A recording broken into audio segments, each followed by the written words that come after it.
Hello everybody and welcome to your post-match podcast brought to you by the Liverpool Echo in association with our sponsors NordVPN, live from Anfield. I'm your host Theo Squires, and Liverpool have started off 2026 in rather drab fashion with a 0-0 draw at home to Leeds United. We are live on YouTube, we are live on Facebook, so get your questions in, get your comments in, let me know what you thought of the game. It wasn't pretty, was it? Liverpool not at their best, another game where they struggled to create too much in front of goal, just a bit drab, a bit slow, and they end up having to settle for a share of the spoils on another day. Maybe they snatch it, maybe they get a win, but equally Leeds could have also snuck it as well. Like, they had a goal disallowed for offside, the right decision of course, but Dominic Calvert-Lewin very close to continuing his recent scoring run, only just offside in the second half after coming on as a substitute. But yeah, Liverpool, their best chance probably fell to Hugo Ekitike in the first half. Frimpong's cross comes across goal to him and he basically heads it away from goal rather than that goal with the net gaping. But yeah, a very frustrating start to the year for Liverpool. But they do not lose. The unbeaten run now stands at 8 games. They are 3 points clear of Chelsea and Manchester United in 4th place, though the gap will be narrowed if Sunderland get a positive result against Manchester City, which will be kicking off in about 15 minutes time. We're at 7:45 here in the UK. As I say, we are live on YouTube. Get your comments in. What did you make of that game? Kevin Richards, an early one there, going, this has been a shocking second half. Substitutions have made a poor performance worse. I've descended slot, but you're sending out teams with seemingly no attacking intent at all. Do you agree with Kevin? Do you think he's being a little harsh there on Arne Slot? It's hard for Liverpool because of the injuries, the players who are away. Like, you look at the squad today, how often have they played in that position? Like, Szoboszlai's come back from suspension, he goes straight in at number 10. He's played so many different positions so far this season. Bradley and Frimpong, they've probably not played too many times together on that right-hand side from the start, especially with Frimpong right wing. Verts, he's been in really good form recently, but poor performance from him today just wasn't going for him. He's probably a bit tired, a bit fatigued, getting used to the intensity of the Premier League, his first festive period as well. Andy Robertson came in to start, he's not played for a while. So yeah, you can understand why it's sluggish a bit. Yeah, it's just Liverpool being Liverpool, isn't it? This is what we've seen so many times this season, especially here at Anfield. It's not the fortress it once was. They're not at their best. They're struggling to break teams open. If you sit deep and defend against Liverpool, you can try and hit them on the counter, try and take advantage of set pieces. It works. Though Liverpool did defend quite well against those set pieces tonight, so maybe you can take that as a positive. But yeah, 0-0. Alisson didn't have too much to save, though he did almost gift Leeds a goal in the first half. A really poor pass from him gave the ball to Ethan Ampadu, but he was a bit fortunate that Ampadu basically just made a mess of the shot. It was a bit tame, straight back at him. But yeah, it was not a particularly thrilling encounter, not an exciting start to 2026. It would have been an opportunity for Liverpool to extend the lead over Chelsea and United, as I said, to make their grip on the top 4 a bit more secure, narrow the gap on Aston Villa in 3rd, and maybe, just maybe, get themselves within the cusp of being back in a title race, because they've got Arsenal away in a couple of weeks, and who knows what the gap could be after that. But yeah, well, we've said it a few times now that the title is presumably long gone. Liverpool 12 points behind Arsenal now at this midway point in the season, 7 points behind second place Manchester City, 6 points behind third place Aston Villa. As I've said on the last couple of shows, I'm not too sure how the audio is holding up for you guys, so do let me know in the comments if it is not great, and I'll see what I can do. We'll have a quick look at the stats now, but I can pretty much tell you what they'll say before I even look at them, which will be Liverpool had a lot of possession and a lot of shots, but nothing really on target, nothing to challenge the goalkeeper. Oh, what a surprise. That's exactly what happened. Liverpool with an XG of 1.96 to Leeds' 0.68. Liverpool had 19 shots to Leeds' 4, but they only had 4 on target compared to Leeds' 2. 35 touches in the opposition box compared to Leeds' 11. Alisson had 2 saves to make. Perry had 4. And yeah, it's just pretty... Yeah. There's not really much to describe it. Liverpool have a lot of the ball, but without being particularly exciting. They're not passing it around that quickly. A few crosses into the box, a couple of half-hearted penalty appeals, and it's just not going for them. And Leeds sit back, defend, clear all the crosses. Ekitike was a bit isolated at times. That's not his best. Frimpong is very much a wing-back playing further forwards. Yeah. frustrating. But your comments all pretty much say that. Tetty goes, this is not the Anfield that I know. You've got a point about this, Tetty, because the atmosphere at Anfield has not been great this season. Fans are leaving early, they're not making much of an atmosphere, they're frustrated with the players when a pass goes astray, or it's not that cauldron of noise that we used to before to get the players up, and it's just, you don't have the belief that they're going to get a late winner. Like, there was those times early in the season when, say, like Chiesa was scoring late against Bournemouth, Szoboszlai against Arsenal, where there was the belief, there was the hope, but now it is more grinding games out. Liverpool will hopefully have a couple of players back from injury in the not too distant future in Wataru Endo and Joe Gomez, but they're not exactly players that are going to change things, are they? Maybe Mohamed Salah when he's back from the Africa Cup of Nations, but that's going to be another week or two away anyway. He's probably going to miss Arsenal. He definitely will miss Fulham. Depends how Egypt get on there. Transfer window is open, you look to that. Do Liverpool try and sign someone? But then you think maybe they need more a defender than an offensive player. But then on this evidence, I think they need someone who can just carve teams open, who can make things happen. This is probably a good example of why they're missing Trent Alexander-Arnold, because he's got that ability to pick out any pass on the pitch and force defences back, but then also bring them onto him to leave spaces in behind for Mohamed Salah. He was that playmaker, and that in turn would lift the crowd to create an atmosphere. But it's a two-way street, it's a two-way relationship here.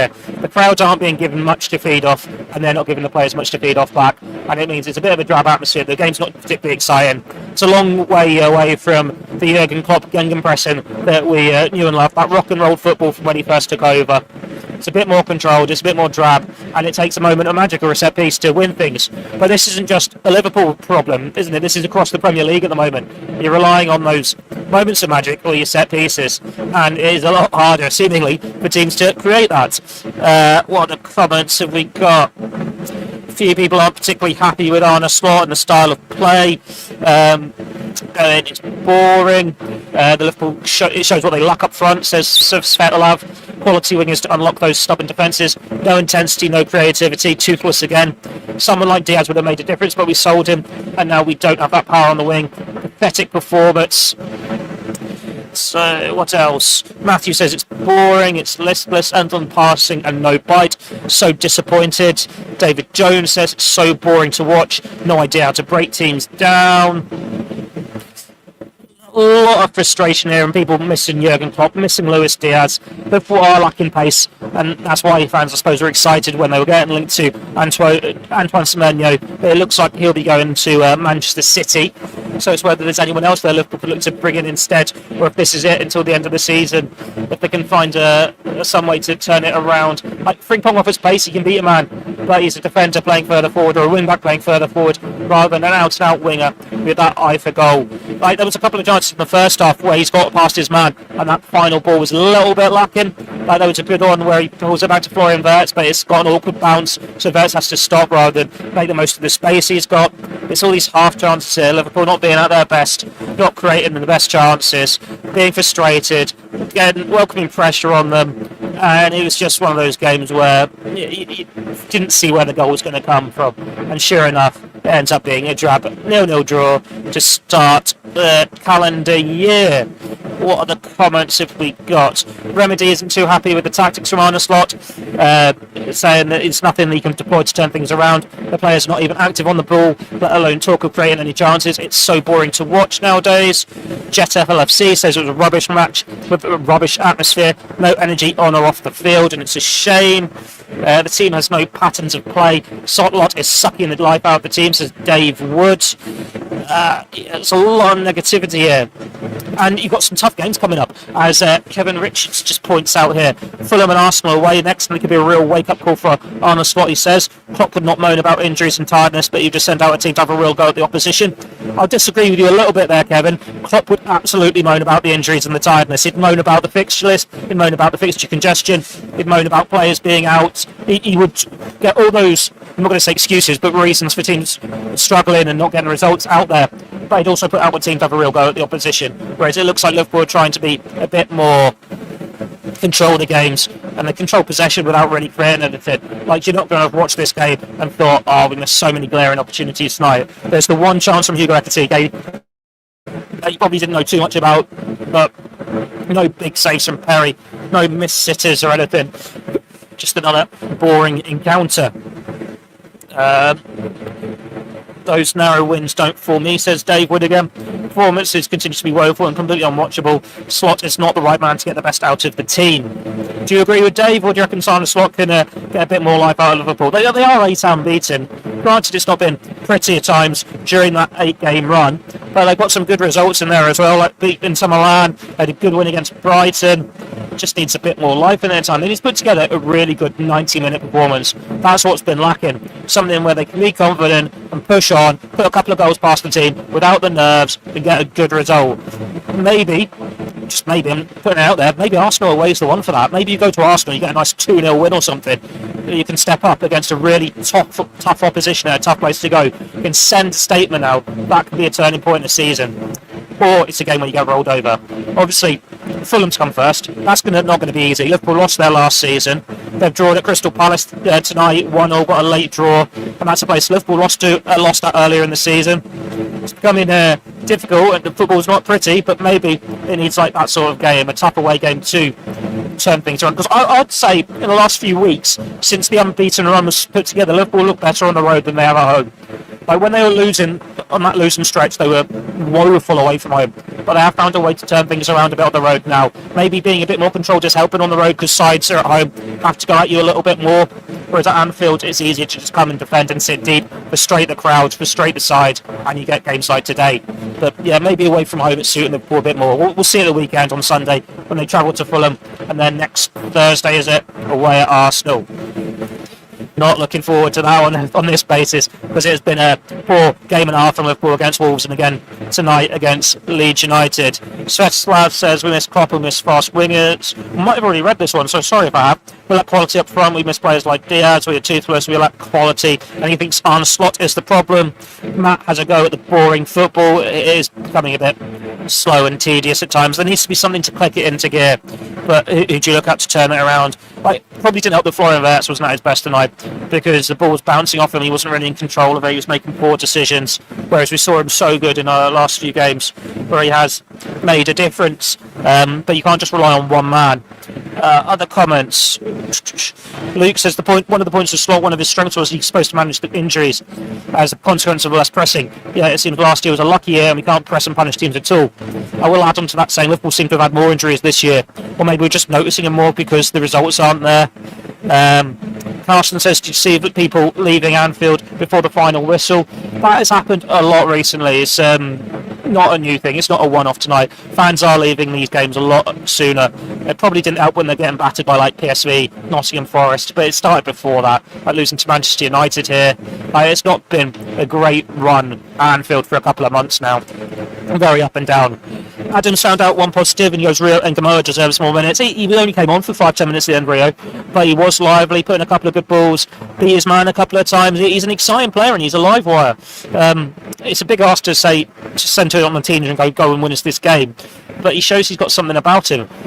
We'll definitely see more of him against Barnsley in the FA Cup in a couple of weeks, but maybe we do need to see more of him in the Premier League, because he offered a little bit more than Chiesa, he offered more than Gakpo, who both came on ahead of him in those attacking positions. He's a youngster with no fear. Maybe it's time to just gamble, throw it to Rio, see what he can do. Like, you're not going to be able to give him 90 minutes week after week after week, but you could probably get a bit more off the bench, because he can make things happen. He can beat a man, he's got pace, he's got trickery. Barnsley, like I said, will probably be the opportunity for him. Monday night game in the FA Cup. Slot will make changes, and that'll be a good chance for him to show what he can do. But then again, it's a big step up between FA Cup football and Premier League against some of the best teams in the country.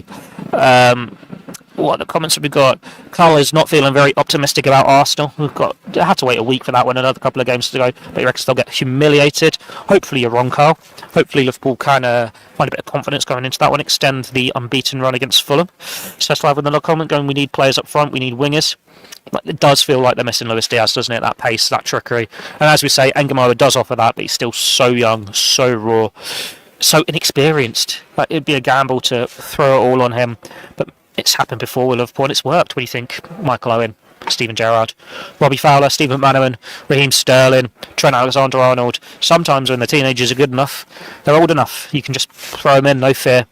But Arne Slot doesn't seem to quite be willing to turn to the youngsters in the same way that former Liverpool managers have.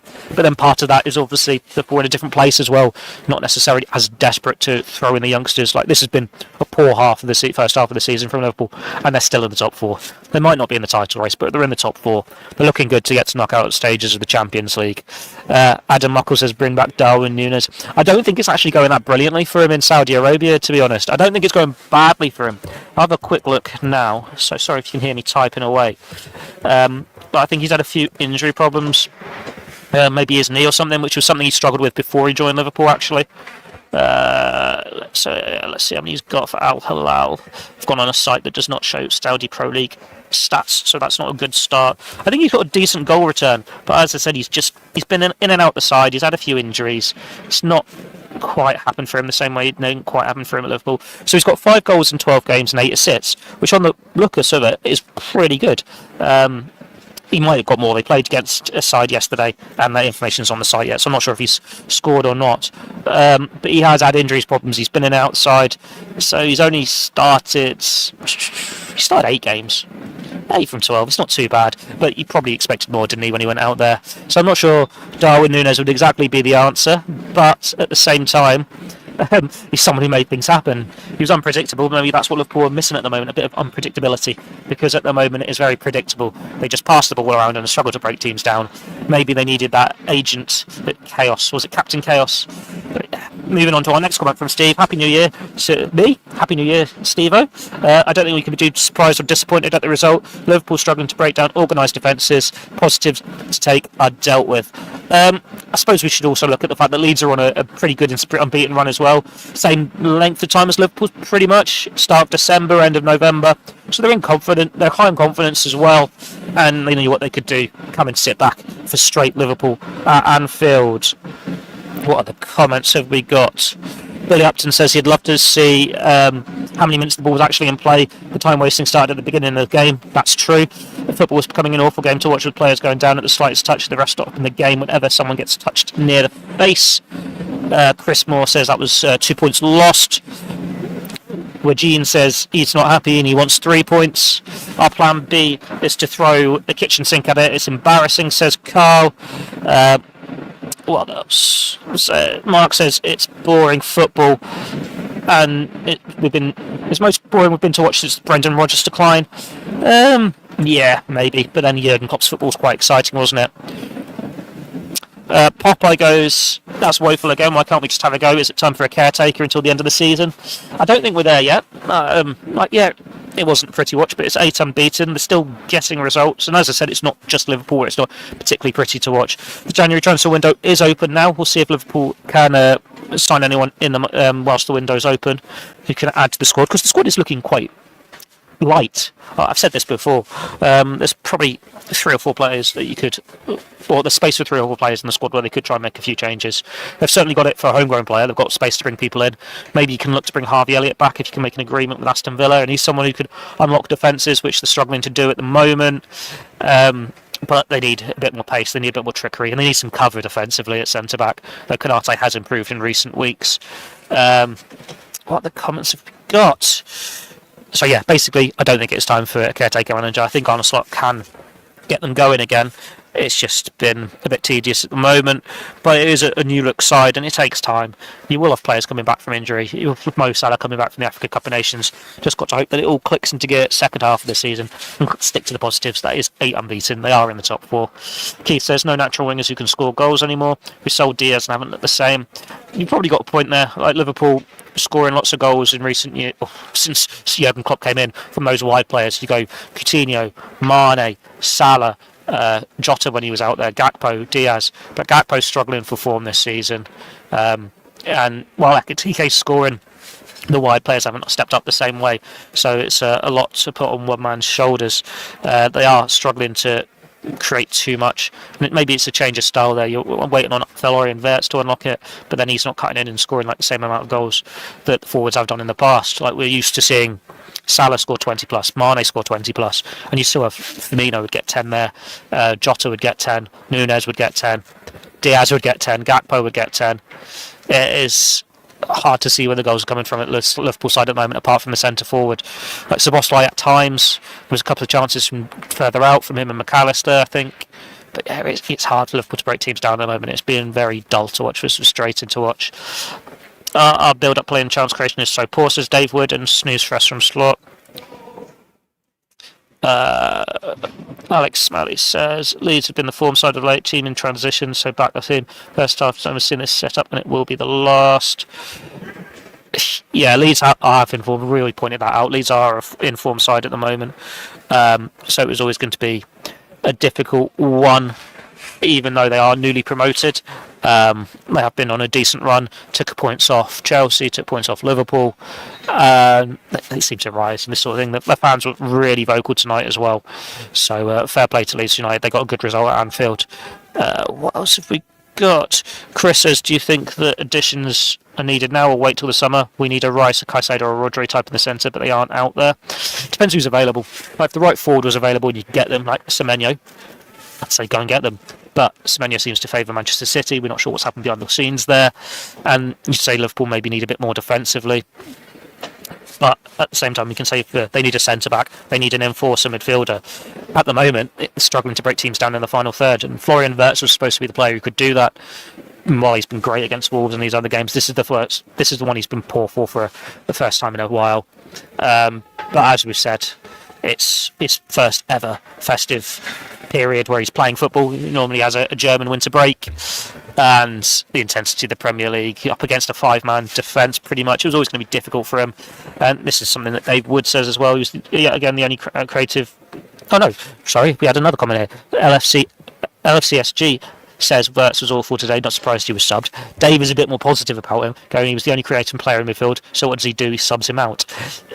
He was creative, but it wasn't going for him the same way. Nowhere near as well as it did against Wolves. It was just bouncing off his shins, and he wasn't quite in sync with his teammates. Bird says we can't win at Leeds, and we're going to win against. How are we going to win against Fulham and Arsenal? But Leeds are in form. It's tricky. Eugene goes, Ngamo is better than Gakpo. That's a big shout. But yeah, Gakpo has not been at it this season. Rai points out that that's Leeds' first clean sheet this season. Awful from Liverpool. Liverpool haven't had too many clean sheets either, so does that mean it was awful from them as well? For Leeds, that is.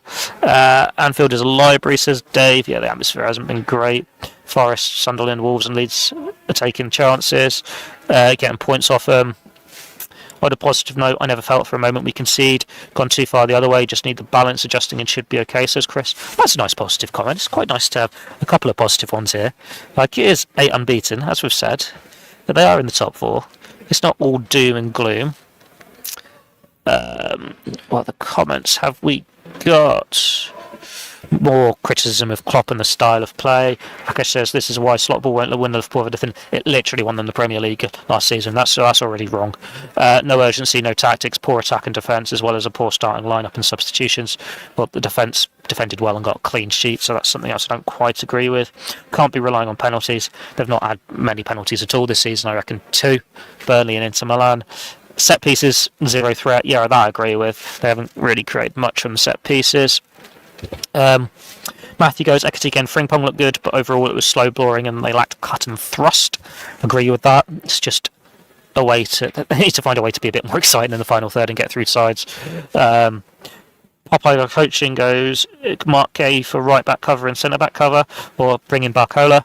There have been links with Barcola, but I'm not sure if PSG would let him go in January. I'm not sure Gay would play at right back either, but it'd be first choice at centre back, I reckon, if they could get him in. But the sounds of it at the moment is he's probably going to see out the season with Crystal Palace and then go for a free transfer. Keisha says Wirtz and Kirker should start together. Yeah, that was a really nice relationship between those two. I can understand why Kirkers was benched today, because he struggled a little bit when Liverpool had these midweek games. It means he'd be able to start against Fulham. But then it's can he go again against Arsenal? We'll have to wait and see. Chris points out that a lot of you are pining over ex-players. It's ex-girlfriend syndrome. Nice and cheerful there. That's how we start the new year. Dave Wood says Wirtz created more than any of the midfield. Szoboszlai was invisible. Yeah, Szoboszlai didn't have a great game at all. I agree with that either. But then that seems to be the constant struggle of Liverpool this season. None of the players who are coming in at number 10 seem to be thriving. We'll have a look at Doyley's indoors player ratings now. No one stood out. Everyone gets a 6. But if you want to go and have a look at his logic, Have a click on the Echo website for his player ratings. We've gone through the stats, we've gone through the player ratings. Have a quick look at the scores on the table. 1-1 between Crystal Palace and Fulham, 0-0 between Liverpool and Leeds, Brentford and Tottenham and Sunderland and Man City are 0-0 after 8 minutes. As we said, Liverpool 4th, 3 points clear of 5th place Chelsea, 3 points clear of 6th place Manchester United, 6 behind Aston Villa in 3rd. A bit of a drab game, bit of a drab start to the year, but they're 8 unbeaten. We will be back after the Barnsley game. I'm not going to Fulham, I'm not going to Arsenal, so you have to wait a little while for your next post-match podcast. We'll be hopefully talking about progression in the FA Cup, but we'll have your normal Blood Red podcast on Friday, tomorrow. God, they come thick and fast, aren't they? But yeah, thanks for tuning in. Thanks for all your comments from you guys at home. This has been the post-match podcast brought to you by the Liverpool Echo in association with our sponsors, NordVPN. I'm Theo Squires. Until next time, thank you and goodbye.